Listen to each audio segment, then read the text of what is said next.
রাজ্যে আবারও বাজি বিস্ফোরণের ঘটনা। দক্ষিণ চব্বিশ পরগনার ধোলাহাট থানা অন্তর্গত রায়পুরের ৩ নম্বর ফেরি এলাকায় সোমবার রাতে বাজি বিস্ফোরণের ঘটনা ঘটে।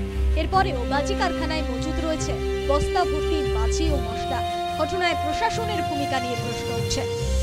এটা হচ্ছে চন্দ্রকান্ত বণিকদের বাজির গোডাউন, আর এই ঘরের মধ্যেই কার্যত প্রচুর পরিমাণে বাজি তৈরির মশলা কিন্তু মজুদ রয়েছে। এই মশলা এখানে মজুদ থাকলেও কোনো রকম নিরাপত্তা কিন্তু এখানে দেয়নি। গতকাল রাত্রে এখানে ভয়াবহ বিস্ফোরণের ঘটনা ঘটেছে, কিন্তু তারপরেও পুলিশ প্রশাসন যেন কোথাও গিয়ে উদাসীন বলেই মনে হচ্ছে।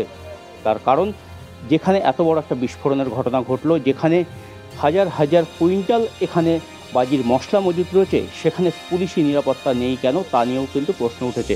ঠিক একবার দেখানোর চেষ্টা করব। এই গোডাউনের সামনেই কিন্তু এখনও বস্তাবন্দি প্রচুর বাজি যেমন পড়ে রয়েছে, তেমনি বাজি তৈরির সামগ্রীও কিন্তু এখানে পড়ে রয়েছে। এলাকার সাধারণ মানুষ এই ঘটনায় যথেষ্ট আতঙ্কিত। ঘন জনবসতিপূর্ণ এলাকায় কিভাবে এই বাজির তৈরির অনুমতি দেওয়া হলো, তা নিয়েও কিন্তু প্রশ্ন তুলছেন এলাকার সাধারণ মানুষ। বাড়ির পাশের জমিতে খোলা অবস্থায় পড়ে রয়েছে বালতি বালতি বাজি।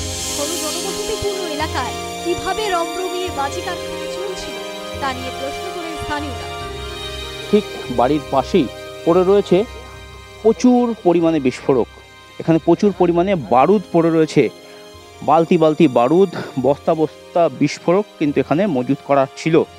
এখন এই বিস্ফোরক এখানে কেন মজুত করা হয়েছিল, তা নিয়েও যথেষ্ট প্রশ্ন রয়েছে। একদিকে যেমন নিজের বাড়িতে এই বাজি তৈরির কাজ করছিলেন চন্দ্রকান্ত বণিক এবং তার পরিবারের লোকজন, ঠিক তখন বাড়ির পাশেও কিন্তু এরকম প্রচুর পরিমাণে দাহ্য পদার্থ, বিস্ফোরক এগুলো কিন্তু মজুত করা রয়েছে।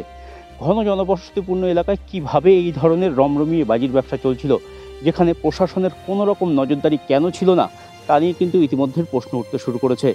দক্ষিণ চব্বিশ পরগনা থেকে প্রসেনজিৎ সাহা, নিউজ টাইম।